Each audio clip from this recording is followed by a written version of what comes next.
Blaine had as much as a 10-point lead in the first half, but Duluth East with a late push, able to cut it to an 8-point ball game heading into the halftime locker room. Take a look at the highlights from the first half. Nano Gimta broke a cold shooting start for both teams, who started 0 for 5 with a turnover apiece, and then David Diamond connecting on one of his 2 first-half threes. He had 10. Good response here from Duluth East. A nice pass by Caleb Winkles to open it up to Roman Durand, and then Shiloh Ayeti doing Shiloh Ayeti things with the help of a diamond steal there. He got it to Tula Gimta, and then Ayeti showcasing the all-around game from three-point range, from around the paint, a 3-level score. 4 first-half three-pointers kept this scoreline close as Duluth East connected on 4 of 13 attempts from beyond the arc. Nyberg with a nice headman pass to Aaron Bonner, who scored all 7 of his points late down the stretch, those final 6-7 minutes or so. And then a lot of easy buckets right around the rim for Blaine with their vaunted pressure. They forced Duluth East into 6 first-half turnovers. Shiloh Ayeti with 11, Nano Gimta with 14, David Diamond with 10, and already 3 of the 5 starters for Blaine with double figures in scoring at the half. Those 3 guys were the only ones that scored, save for 1 bucket from Tula Gimta off the bench for Blaine. So a good first half for the Bengals, and Duluth East, after losing the opening tip, will have the inbound here to start the second. 18 minutes left to settle this one, and a trip to the section semifinals on the line here tonight in Blaine, Minnesota. Matt Dean with you here on North Metro TV as Duluth East hands it off to Ty Nyberg. Good pressure to work around that screen by David Diamond. This suffocating defense for Blaine, that is really their calling card this year. They've been better than 12.5 points per game, allowing 12.5 fewer than they did last year. And that's a big reason for their 8-win improvement on a season ago. 3-point try doesn't go for Brennan Meyer. And the first shot attempt of the half, an air ball for the Greyhounds. Ty Buffo conspicuously quiet in the first half for the Blaine Bengals. He did not score on only 2 shot attempts. Here's Ayeti dancing toward the rim, and the floater goes. Shiloh Ayeti, his first basket of the second half. He's got 13, and 1 off of Nano Gimta for the Blaine lead. Nyberg walks it up the floor here across that Bengal paw for Blaine. Kick out. Meyer, too strong in the three-pointer, but hauls in the long rebound, and a second chance now for Duluth East. Meyer hesitates inside and draws the contact there from Nano Gimta to earn a trip to the line. That'll be Nano Gimta's 3rd for Blaine. And so now if you're head coach Bernie Ward, you've really lately seemed to, the Bengals have tightened up the rotation to about 7 guys. And for how much of a scoring load Nano Gimta's carried, as we talked about these last 5 games, scoring better than 24 a game. How do you manage his minutes now as he's into foul trouble with 3 personals? Meyer, a 5'9" senior guard. He's playing in his 4th varsity season for head coach Rhett McDonald at Duluth East. 60% foul shooter on the year, goes 2 for 2. And it's 39-31 Bengals, back to an 8-point game. They've held a couple of different 10-point leads in this one. Diamond opened up the angle, got it to Gimta. He hits for the triple. Nano Gimta with his second made 3-pointer. He's 2 of 4 from beyond the arc, and he's got a game-high 17 tonight. And we've not yet played 2 minutes here into the second half. Bonner driving baseline. Double team help came from Buffo. They kick it out to Meyer. Now Bowman, and he's offline on the 3. We didn't see a lot of Bowman in the first half after he picked up 2 quick ones in terms of personal fouls. Here's Ayeti pulling up on the other end for Blaine. No good. Bonner slows it down here for Duluth East. 15:45 left to go here in the second half. Bounce pass to Nyberg, and he throws it away. And that'll be the first turnover of the half now for Duluth East. Timeout called here by Rhett McDonald and the Greyhounds.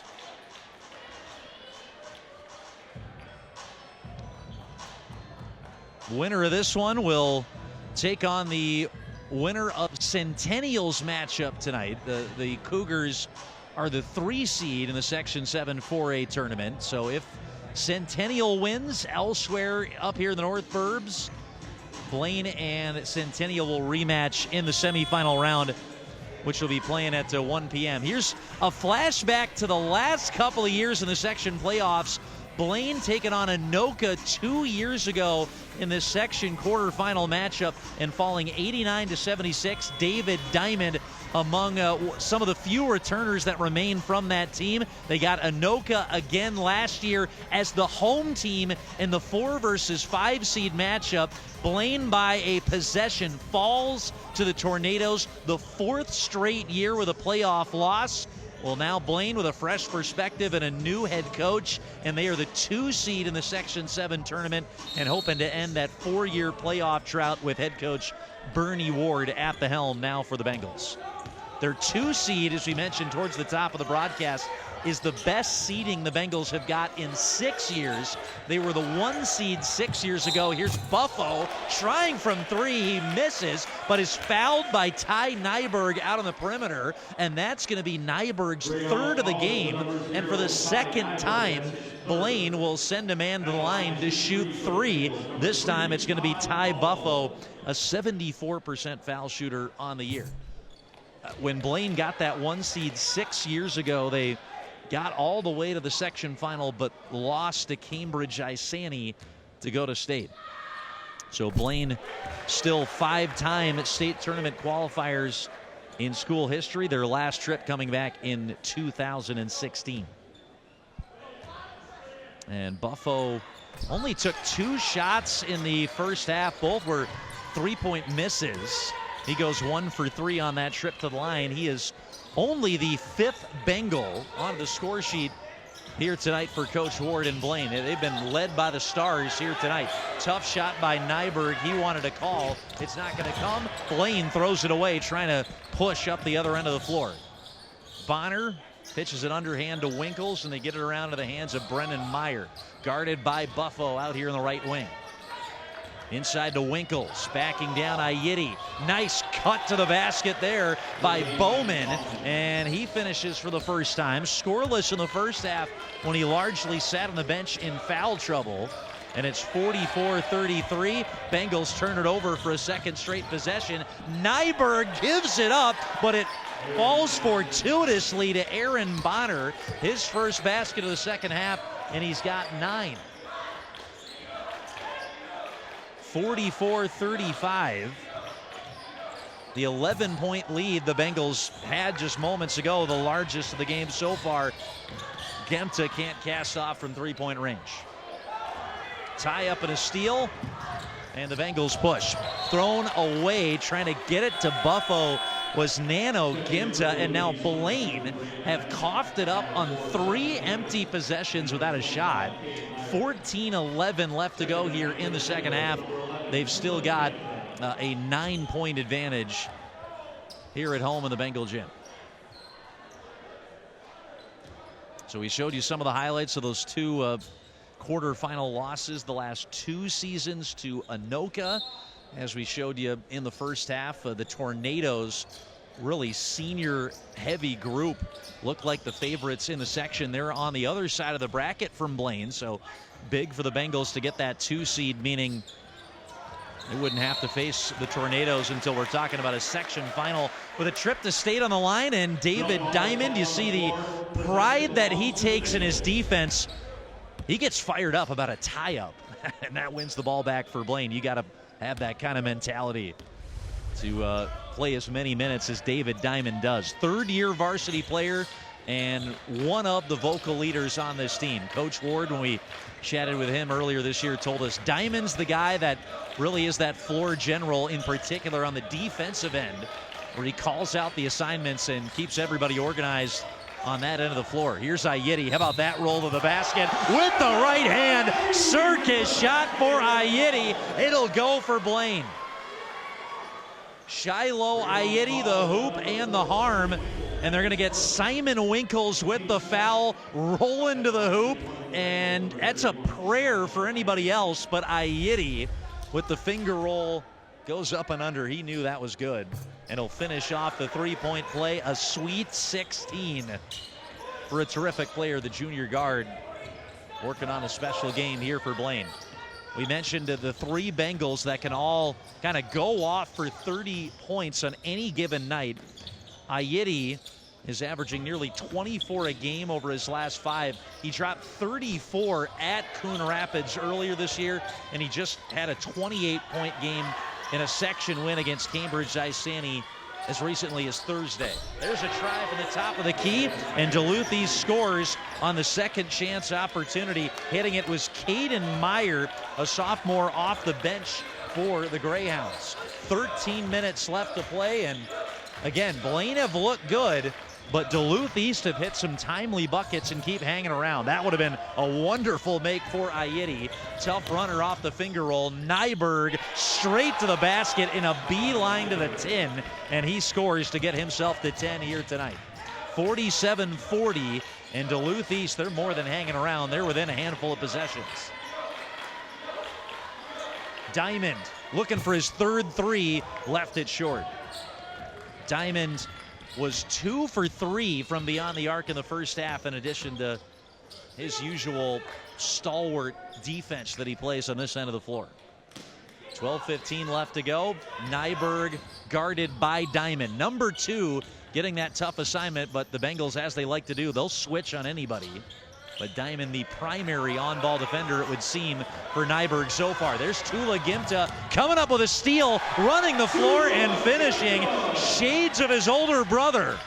If Nano Gimta's the fastest guy in the Metro up the floor, Tula Gimta might not be far behind the two brothers with some easy transition buckets for the Bengals tonight. Tula Gimta's got 4. We're going to get a foul on this end of the floor as Tula Gimta picks up his first and the second of the half here for Blaine. That is 2 fouls on each team now.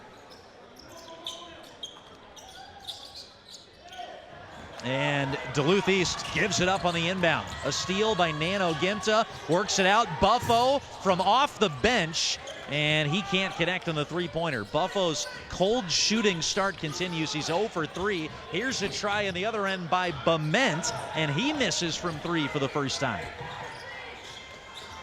Bengals advance it into the half court. That almost got lost on the bench by Nano Gimta. Ayiti hands off to Tula Gimta. Recycles here, top of the wheel. This is Ayiti.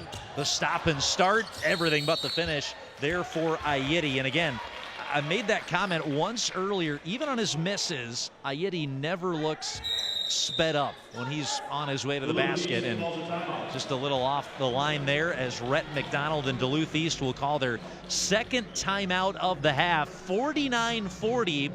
Blaine have led by as much as 11 here in this second half. That's the third taken by Coach McDonald. Our scorebug's correct. Just 2 timeouts remaining for the Greyhounds here in the second half. We talked about Bernie Ward leading the Bengals. Rhett McDonald, that is in his 13th season leading Duluth East High School. He took over at the ripe young age of 25 years old when Coach McDonald stepped into the role in the winter of the 2012 season.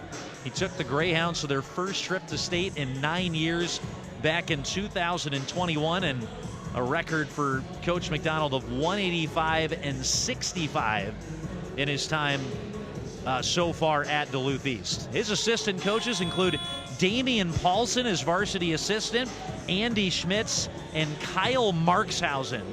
Damian Paulson was the Class 4A State Assistant Coach of the Year.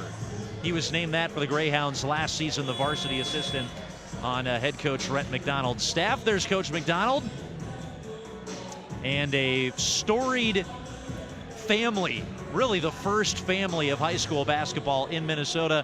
His dad, Mike, a longtime head coach at Cambridge Isani. His grandpa, Bob, since deceased, the state's all-time wins leader. His grandpa, Bob McDonald, racked up over 1,000 wins coaching at McGregor, Barnum, and Chisholm high schools. retired in 2014 and passed away in 2020.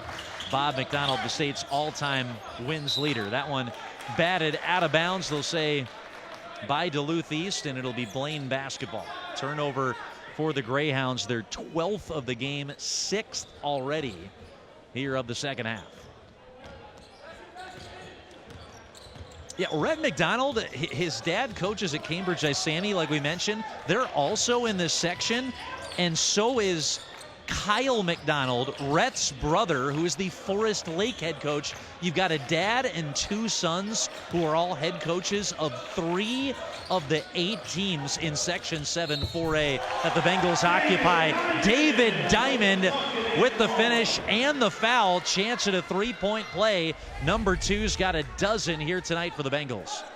So as they say, the section title, it runs through the McDonald family here in the state of Minnesota. And just statistically, it's always true for at least one game. 3 out of the 8 in the section coached by McDonald's. Here's Diamond at the line, 70% foul shooter on the season, and the senior able to knock that one through.